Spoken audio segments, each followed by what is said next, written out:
حياؤه يربو على العذراء.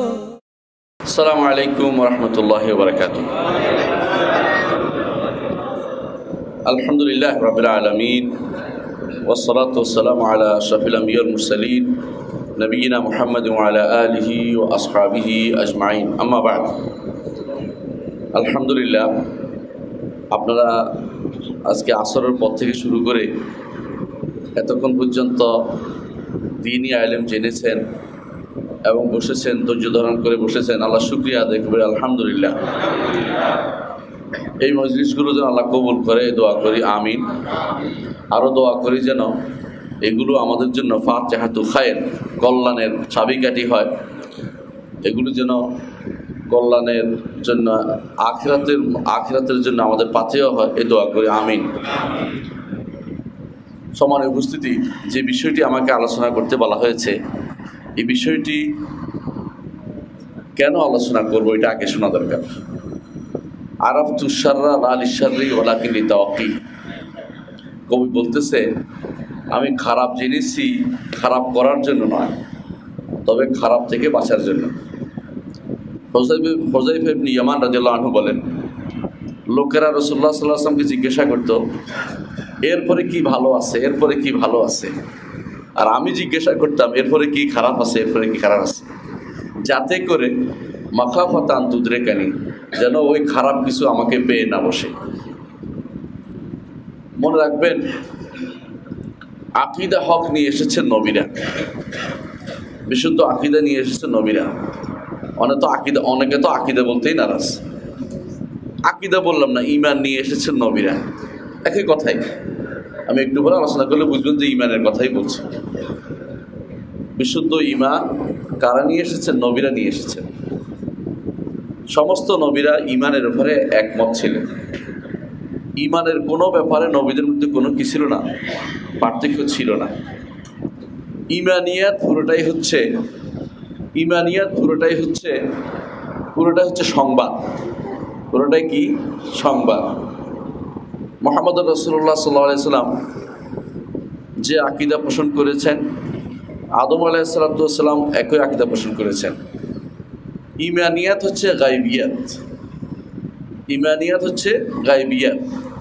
গায়বের জগতের জিনিসগুলো যেটা না দেখে জেনেছি, না দেখে মেনে নিয়েছি, সেটাই হচ্ছে ঈমান। না দেখে অন্তরে ধারণ করেছি, মুখে বলেছি, কর্মকাণ্ডে প্রতিপালন করছি, সেটার নাম কি?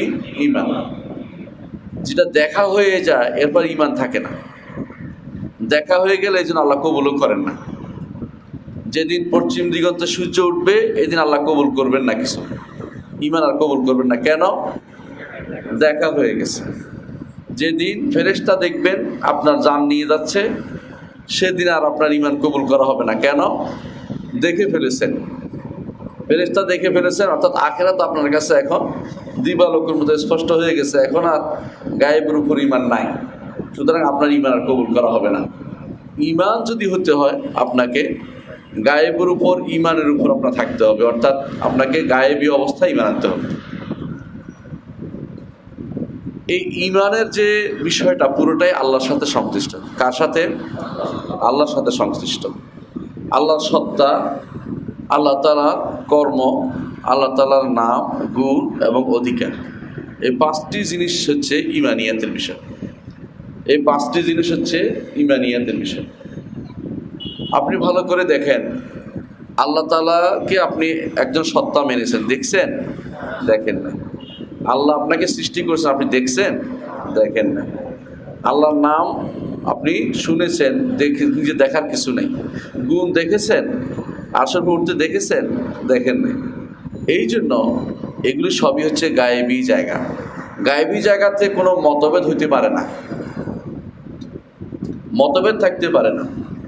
আপনাকে আমি বলেছি, ধরেন যদি বলি যে তুমি একটা অর্ডার দেই যে উত্তরা যাও, আপনি ইচ্ছা করলে উত্তরা যাওয়ার জন্য ওদিকে ঘুরে বের হইতে পারেন, ওই দিক দিয়ে যেতে পারেন, আরেকদিন এই দিক দিয়ে বের হইতে পারেন, উত্তরা গেলেই হলো। উত্তরা যাওয়া উদ্দেশ্য আপনার। অর্ডার প্রতিপালনের জন্য কয়েকটা দিক থাকতে পারে, মতভেদ থাকতে পারে, একামত দুই রকমের দেয়া যেতে পারে।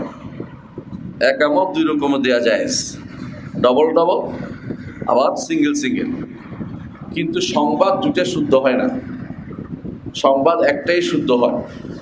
ডক্টর সাইফুল্লাহর মা মারা গেছে, আল্লাহ জান্নাত নসিব করুন, দোয়া করছি। এটা সংবাদ হয় শুদ্ধ হবে, নয় ভুল হবে, দুটো একটা হবে।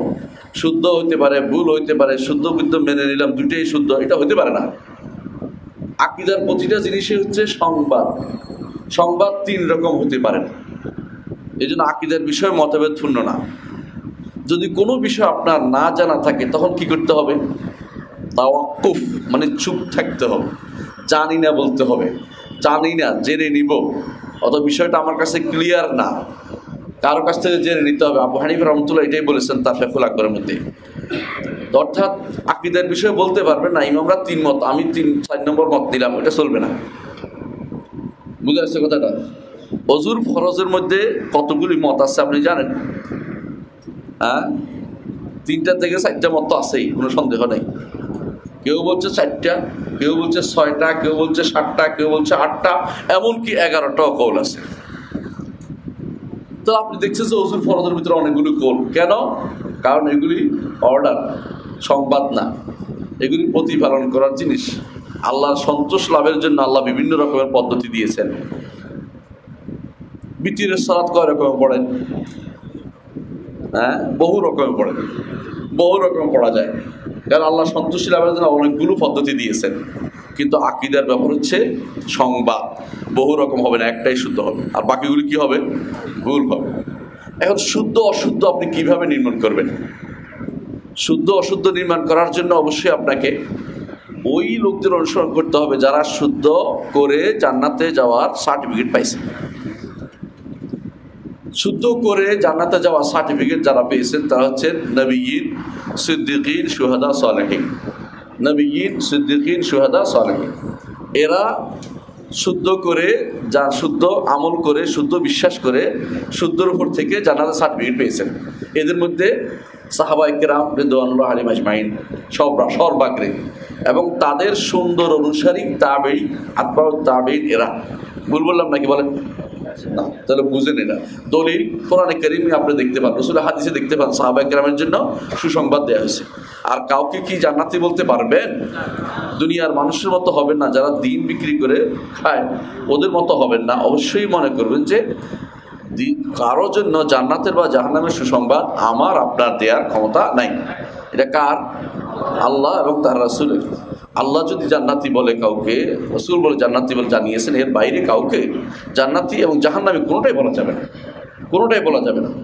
ব্যাপকভাবে বললেন যারা ঈমান এনেছে জান্নাতে যাবে, যারা কুফরি করেছে জাহান্নামে যাবে, এটা বলতে পারে। কিন্তু পাইকারিভাবে কাউকে জান্নাতি জাহান্নামী বলার ক্ষমতা আমাদের নাই। জান্নাতি বলেছেন আল্লাহ রাসূল সাল্লাল্লাহু আলাইহি ওয়াসাল্লাম সাহাবায়ে কেরামকে। কি জন্য? যে আকীদাটা পোষণ করে সাহাবায়ে কেরাম জান্নাতে যাওয়ার সুসংবাদ পেয়েছে, সে আকীদাটাই বিশুদ্ধ, কোনো সন্দেহ নেই।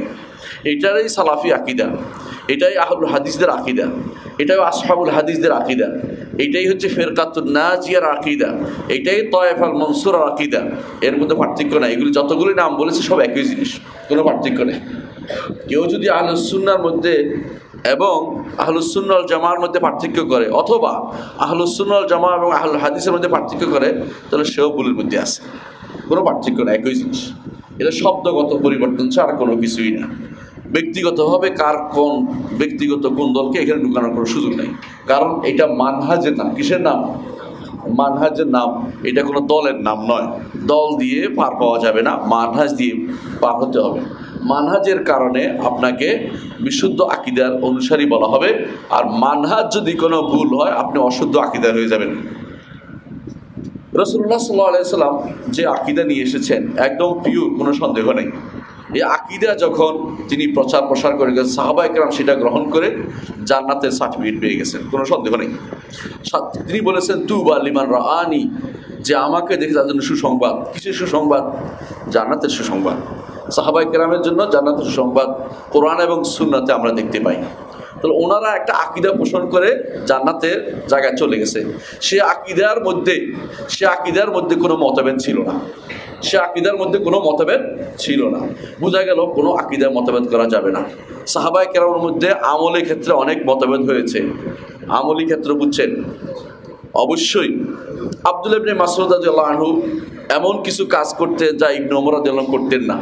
ইবনে ওমর রাদিয়াল্লাহু যা করতেন আব্দুল্লাহ ইবনে আব্বাস রাদিয়াল্লাহু আনহু তা করতেন না আমলি জিন্দেগিতে। এই ইখতিলাফ ছিল, এটা উঠে দেওয়ার সুযোগ নাই, এটা থাকবে, কিয়ামত পর্যন্তই থাকবে। কারণ মানুষের ইজতিহাদের জায়গা এখানে আছে, বুঝের বেশ কম আছে, কিন্তু আকীদার জায়গাটা বুঝে ভুল হইতে পারবে না। এটাকে ওই বুঝটাই আপনাকে ধারণ করতে হবে যেই বুঝটা সাহাবায়ে কেরাম ধারণ করে গেছেন, যেই বুঝটা ইমাম তাবেঈনরা ধারণ করে গেছেন, যেই বুঝটা ইমামরা ধারণ করে গেছেন। এর বাইরে আপনি এখন নতুন করে কোনো বুঝ নিয়ে আসবে আকীদায় ঢুকাবেন, তা কিন্তু চলবে না। সম্মানিত মুসলিয়ান কেরাম, আমি যেটা বলছি একটু চিন্তা করুন, রাসূলুল্লাহ সাল্লাল্লাহু আলাইহি ওয়াসাল্লামের যুগ থেকে শুরু করে 300 হিজরি পর্যন্ত, কেন 300 হিজরি বলেছি?